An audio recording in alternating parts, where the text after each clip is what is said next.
आज की वीडियो में हम क्लास 12th के इन 5 सवालों को करेंगे जो कि पेपर पॉइंट ऑफ व्यू से काफ़ी इंपॉर्टेंट है। तो वन बाय वन हम देखते हैं कि इन्हें कैसे सॉल्व करना है।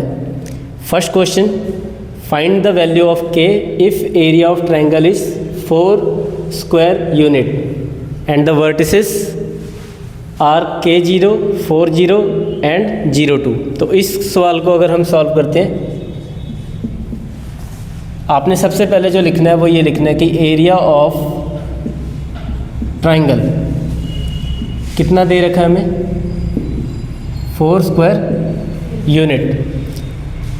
तो डिटर्मिनेंट में हम किस तरीके से निकालते हैं एरिया ऑफ ट्रायंगल, उसका फॉर्मूला होता है 1/2 determinant of and then mod और इक्वल्स टू में चलेगा हमारे पास जो हमने एरिया हमें गिवन है 4 है वो। तो सबसे पहले इस 2 को शिफ्ट करके यहाँ मल्टीप्लाई करो, तो यहाँ पर आएगा 4 2s are 8, ये 8 हो गया।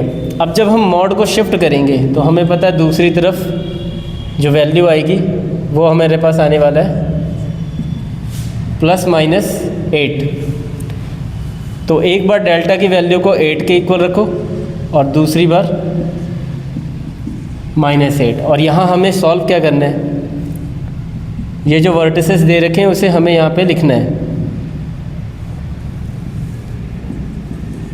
तो वर्टिसेस कौन कौन से लिखेंगे, हमें क्या क्या गिवन है। पहला क्या दिया है K0, यहाँ लिख लो K0, सेकंड 4 0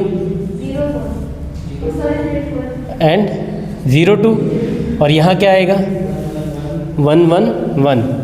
यही चीज़ हमें इसमें भी करना है, K0 1 4 0 1 एंड 0 2 1। तो एक्सपेंड करते वक्त में हम ये देखेंगे कि मैक्सिमम किसी कॉलम में या किसी रो में 0 अगर आ रहा है तो हम उसे प्रेफर करेंगे। तो इस समय 0 किस में आ रहा है ज़्यादा से ज़्यादा, ये हमारा कॉलम 2 है ना, तो कॉलम 2 से ही हम एक्सपेंड कर लेंगे। तो कॉलम 2 से जब मैं एक्सपेंड करेंगे तो एक एलिमेंट 0 है और दूसरा एलिमेंट भी 0 है, तो इन्हें लेने की ज़रूरत नहीं है।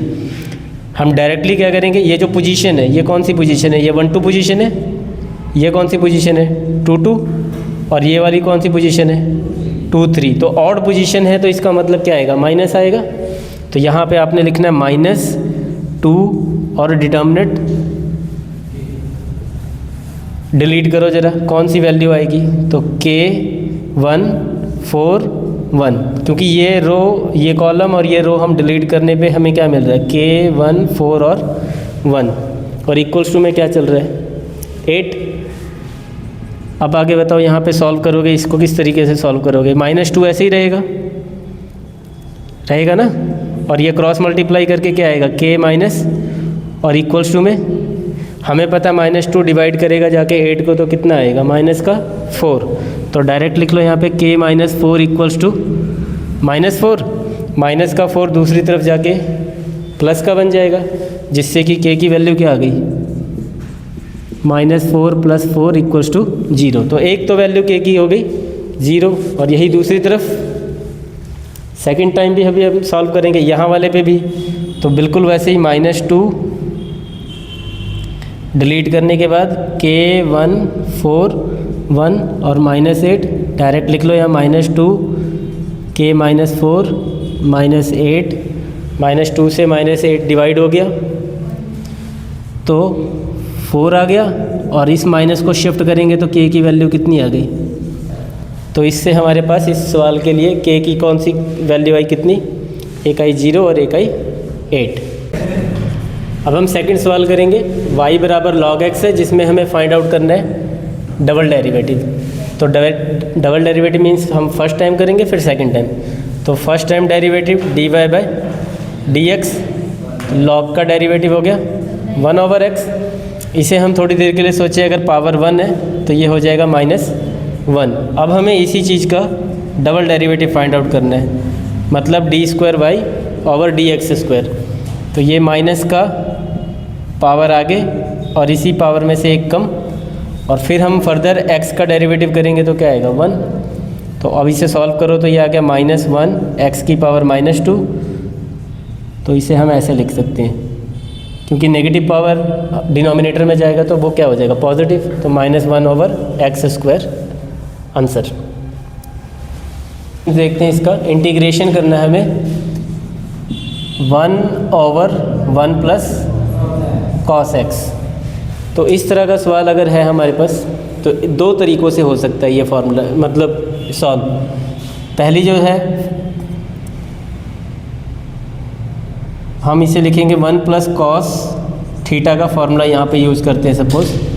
तो 1 + cos थीटा का फार्मूला क्या होता है, 2 cos² θ/2।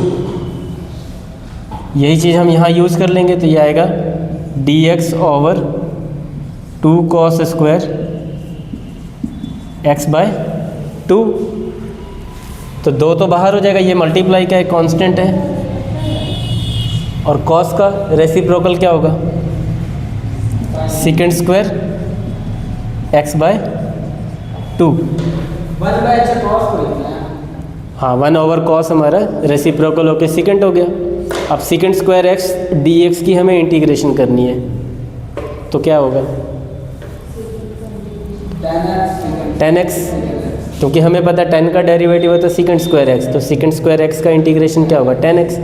इट मीन्स यहाँ पे आया 1/2 tan x/2। और याद रखो कि ये जो कोफिशिएंट है 1/2 इंटीग्रेशन करते वक्त में क्या होता है, वो डिवाइड में आता है ना, डेरिवेटिव में मल्टीप्लाई में और इंटीग्रेशन में डिवाइड में।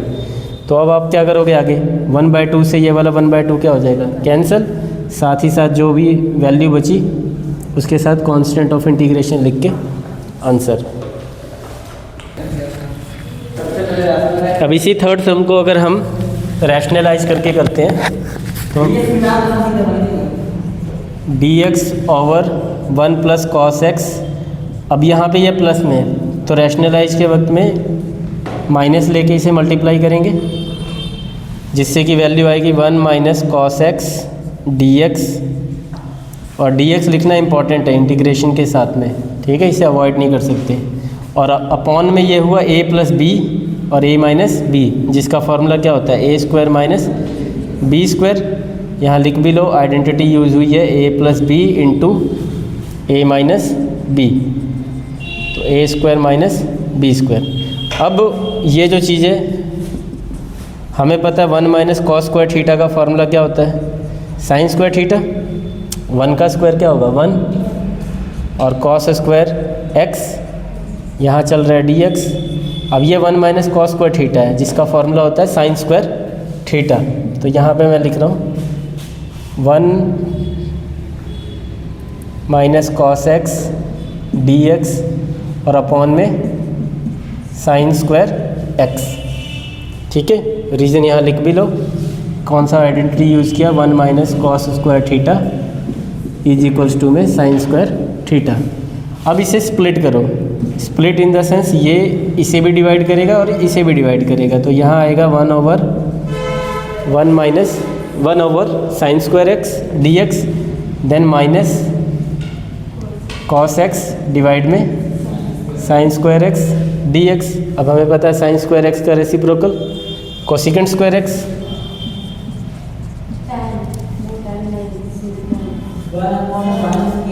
और इस जगह पे ये जो sin² x है, इसे एज्यूम करो ये स्क्वायर है, तो इट मीन्स ये sin x × sin x है, तो एक साइन बन जाएगा cosec और एक cos/sin। ये वाला जो cos/sin है ये पूरा ये बन जाएगा cot x, और इस साइन का क्या हो गया, रेसिप्रोकल हो गया cosec x, और जो बचा cos/sin इसका क्या बन गया, cot x। अब इसकी इंटीग्रेशन cosecant² x का मल्टीपल में है, मल्टीपल में मतलब एक वैल्यू अलग से रेसिप्रोकल हो गया और दूसरी वैल्यू, और चीज़ क्या है, मल्टीपल में ही है, मल्टीपल में ही है चीज़। अब ये cosecant² x dx का इंटीग्रेशन क्या होगा, -cot x, क्योंकि cot का डेरिवेटिव होता है -cosecant² x, तो इसका मतलब है -cot x की इंटीग्रेशन क्या होगा, मतलब इस चीज़ का इंटीग्रेशन हमारे पास ये आएगा, ठीक है। और सिमिलरली यहाँ पे भी cosecant X dot cot X का इंटीग्रेशन होगा माइनस कोसिकेंट एक्स।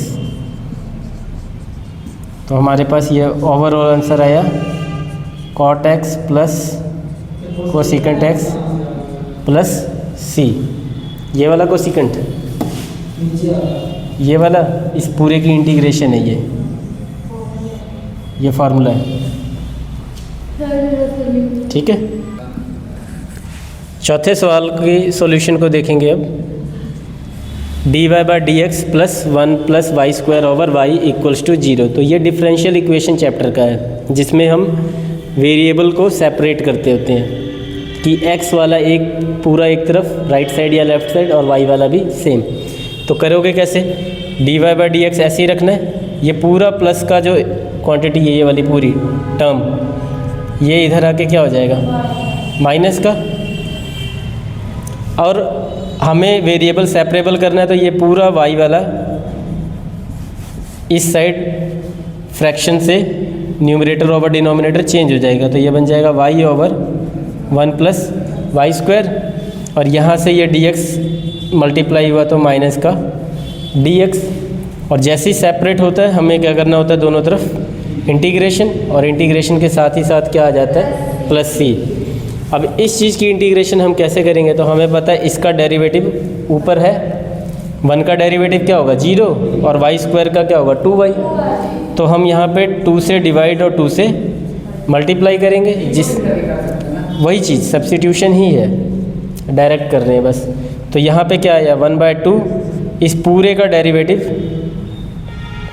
हमारे पास न्यूमरेटर में है ना, तो ये क्या हो जाएगा 1/2 log mod 1 plus y square, क्योंकि इसका डेरिवेटिव ही था। इसे t पुट करोगे तो ये पूरा क्या बनेगा dt, और 1/t बनेगा लॉग मॉड t। तो जिससे कि इंटीग्रेशन ये हुआ, और इस dx का क्या होगा -x प्लस का c। तो ये हमारा क्या हो जाएगा आंसर।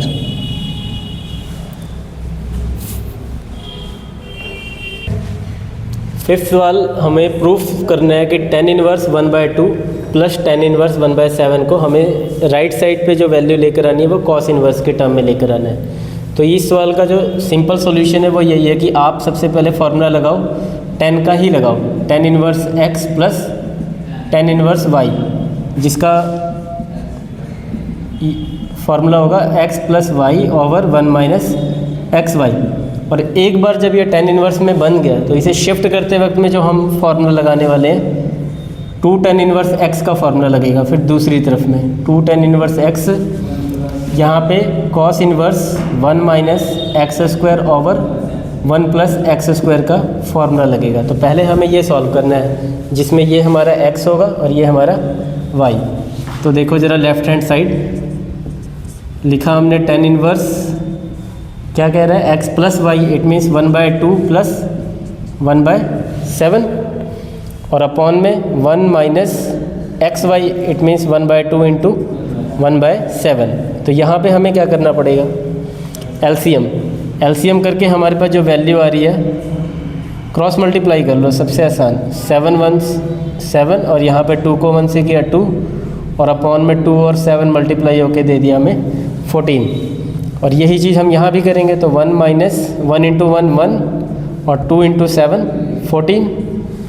सॉल्व कर लो थोड़ा, तो tan इनवर्स ये हमारा हो गया 9 ओवर 14, और यहाँ अपॉन में कुछ नहीं है तो 1 है, और एलसीएम हम यहाँ पे भी करेंगे, तो 14 1 आर 14, और 1 माइनस कर दोगे तो आ जाएगा 13/14, जिससे कि ये जो दोनों वैल्यू क्या हो गई कैंसिल।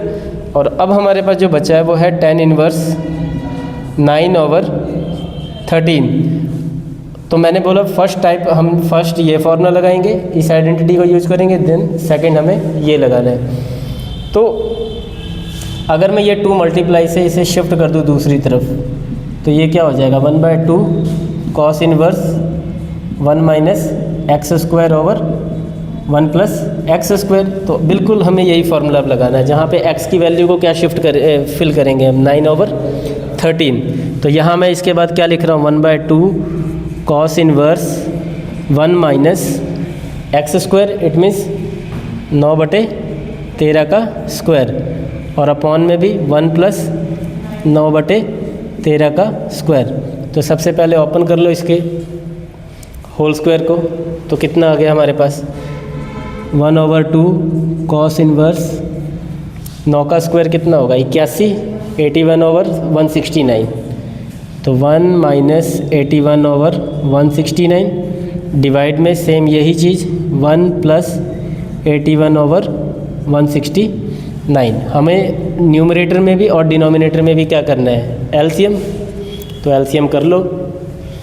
तो ये हमारे पास होगा 1/2 कॉस इनवर्स, एक बार 169 में से 81 माइनस होगा और सेम एक बार 169 में 81 प्लस होगा, और हमें पता है ये डिनोमिनेटर और ये डिनोमिनेटर वाली वैल्यूज़ क्या हो जाएंगी कैंसिल। तो चेक करो तो ओवरऑल हमारे पास सॉल्व कर कर आ रहा है 1/2 कॉस इनवर्स, माइनस करने पे आ रहा है 88 और डिवाइड में आ रहा है 250। और अब अगर हम इसे कट करते हैं तो हमारे पास राइट हैंड साइड प्रूफ हो गया कॉस इनवर्स 44/125। तो आई होप इस इम्पॉर्टेंट वीडियो सीरीज़ में आपने ये जो 5 सवाल देखे इन्हें अच्छे से आप समझे होंगे। इन केस अगर आपको किसी भी पॉइंट पे प्रॉब्लम आती है तो आप वीडियो को पॉज करो और बैक करके ज़रूर इस वीडियो को अच्छे से ग्रैस्प करना। Thank you.